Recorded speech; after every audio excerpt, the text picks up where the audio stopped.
You know, Prometheus basically woke up and realized that whatever the other gods think, he thought they had become fat, arrogant, and lazy. You know, they were more concerned about their investments and their pastures and their fields. And the bottom line is they had forgotten that the reason they were blessed by Spirit in the first place to have this power was to use this power to raise the children. To raise the children of the Father. And this is our job.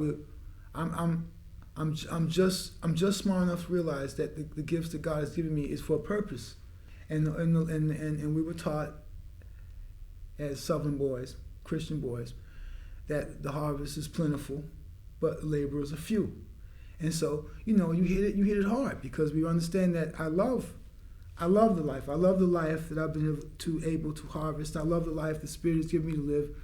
But I'm not stupid enough to believe that it doesn't come without me living up to my responsibilities. Well, what you're articulating is basically, I mean, you're kind of a shepherd. I'm kind of a shepherd. No, we're not kind of a shepherd. We are shepherds. We're shepherds. Yeah. And we're sometimes raggedy, we're wayward, we're like dazed and confused, but we still love those sheep, and we still love our responsibility to our situation. You know, I don't use sheep as like us and them, because we're them. But we've been raised to a point of understanding to look after the rest of them who are not yet at that point of understanding. Because we know that if the Father loves us, he loves those bitches too. And that if we've been given this responsibility, it's just, dude, wake up and have fun. You know, because most of us spend most of our life with this responsibility, like Rodjan's thinker. This is deep, this is heavy. And at some point, you go, but you can also have fun accepting that you've been given the responsibility to remind other people that they're children of the Father. I'm pro-Jesus, as you pointed out, but my religion also encompasses prophets of my own creation, like Muhammad Ali, Crazy Horse, Voltaire. Who are some of the most meaningful prophets in your life? Well, I want to make this clear, because some people think you talk about, you know, Jesus is God, and it's like your own spirituality is in that direction. The truth is that I worship my Father in all the ways that he has basically praised life and given me to understand his impact on life. So, for me, as controversial as it might be to some, you know, Beethoven is as important as the Buddha.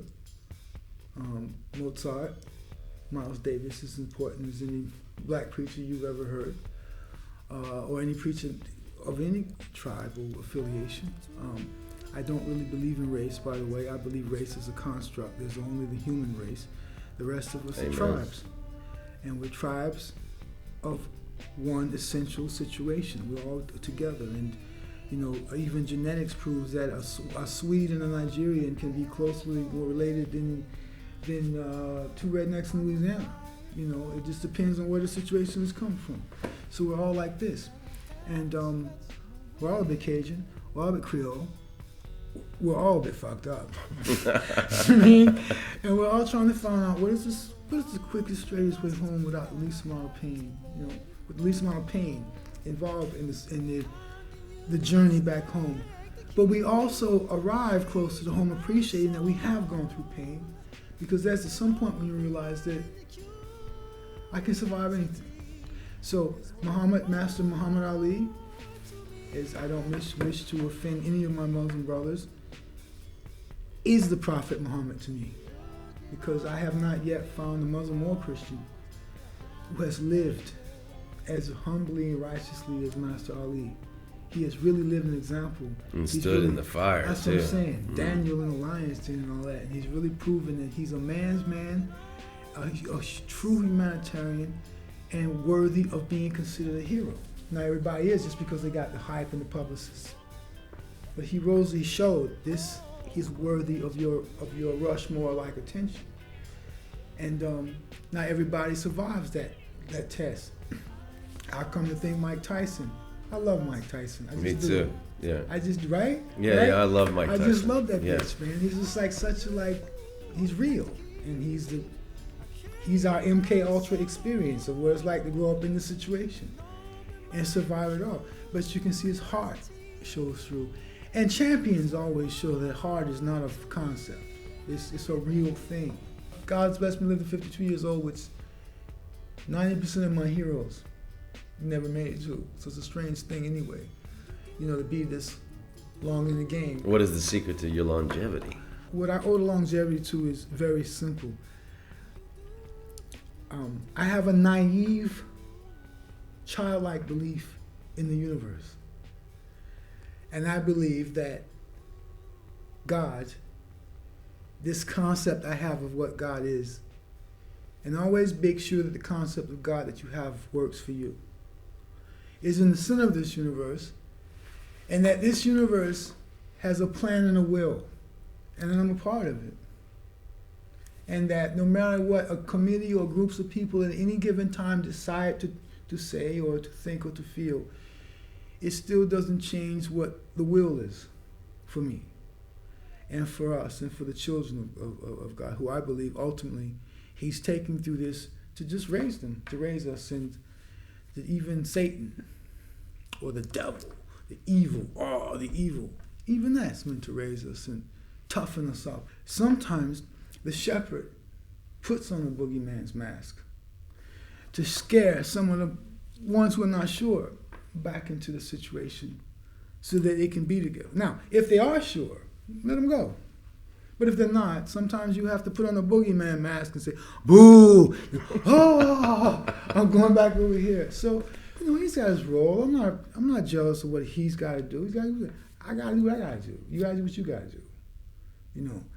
And, it's just being clear that evil is just another part of the video game. And that it's all just a big video game.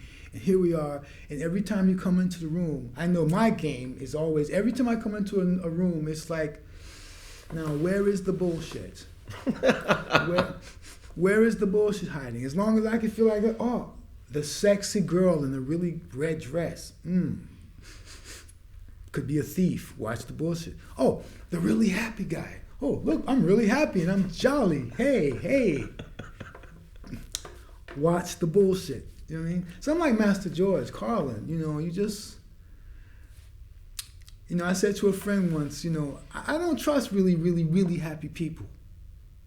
You know what I mean? I'm a suspicious guy a little bit, and I trust that because it's full of shit.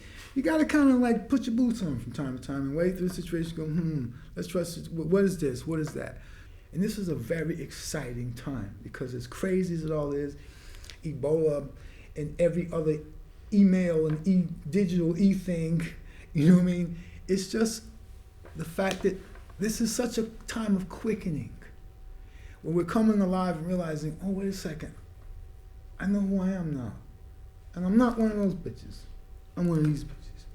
And it's on. And we're going to win. We're going to win because we were promised that we would win. And all we have to do is wake up and accept the victory.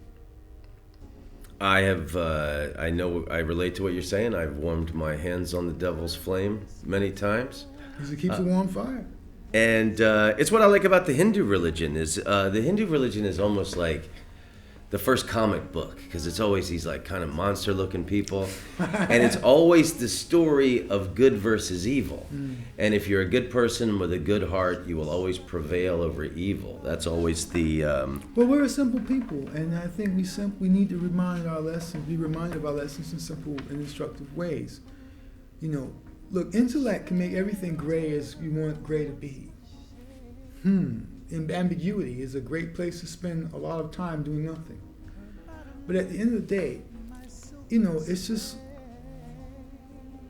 which side are you on? And it's not about choosing sides, it's just knowing I represent something that matters to me. And I don't want to represent blood sacrifices.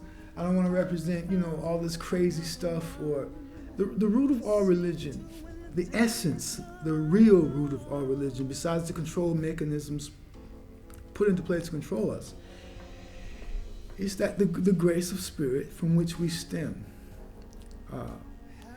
is a good thing. It's a wonderful thing. And if you trust it, it will provide. It will protect you. I say to musicians all the time, if you really truly believe in the spirit of music and you serve the spirit of the music will find your woman for you. The music will find your situation. The music will look after you. It's an insurance program. I'm just saying that all gifts, all talents are towards us recognizing our responsibilities, living up to our responsibilities. And, it's not all about great truths. Great truths is just one little part of this whole situation. One of the great truths of our existence is making bitches laugh. Making people just throw back their head and just like release that tension that being a father, being a mother, being a worker, being a citizen, all those things, basically just bottle up inside of us. And in times of confusion and chaos, it helps to know where the beat is. Doom, doom. You don't have to agree with it, but by your compass, you set where it is. Boom, doom, doom, doom. And we're thankful for that. So, in the meantime, we're now moving to this place where the United States of Europe is not going to happen. I can tell you for a fact it's not going to happen. Why not? Because Spirit is not going to let it happen. It doesn't want a United States of one unified, uniform consciousness. It wants crazy Ukrainian bitches to contribute to the consciousness of the Poles and the Italians and the Sardinians. It's just the way it is. We're not different races. We're one race, different voices. And we all are a piano. No, a piano is not a piano. It's different keys. No, it's composed of different keys. But a piano is a piano. So it is just to say that this is an exciting time because even crazy bitches like us are waking up to the fact that, oh my God, this is our opportunity to escape and actually say and do things that we feel we can get away with because it's a jailbreak and it's exciting and it's happening. And of course there's going to be blood. There's going to be hoaxes. There's going to be a lot of games played. But we're in a game anyway. And it just says that our team is moving forward and we're in the red zone. And we know we're going to score because we got no choice. We're going to score. It's the 2 minutes warning and we're going to score. And we have no choice. But I believe that evil, and I want to be careful not to be misunderstood, evil is necessary for us to realize ourselves and who we are and to move beyond it. Because wouldn't it be great to wake up and be able to run 20 miles? Wouldn't it be great? But you can't. You gotta go through the throwing up and the vomit. Oh my God. You gotta go through all of that to get to that point. And this is what evil does, is it quickens us, it raises us, it sharpens us. We realize, okay, that's the situation. And the master Muhammad Ali was the master because he realized that at every level he ascended to, just like a cathedral, there's another gargoyle waiting to take your shit. And you gotta be prepared at every level you ascend. Oh, that's it, it's finished, I'm at the next level. No, you now have to be prepared to defend the next level that you're at. And it doesn't stop until it stops. But because of that, we're alive. But because of that, we have something to do. And because of that, it's not like, oh my God, you're evil and I want you to die. No, I just want you to engage so that we can play chess. And I can raise my level by engaging with the facts that are.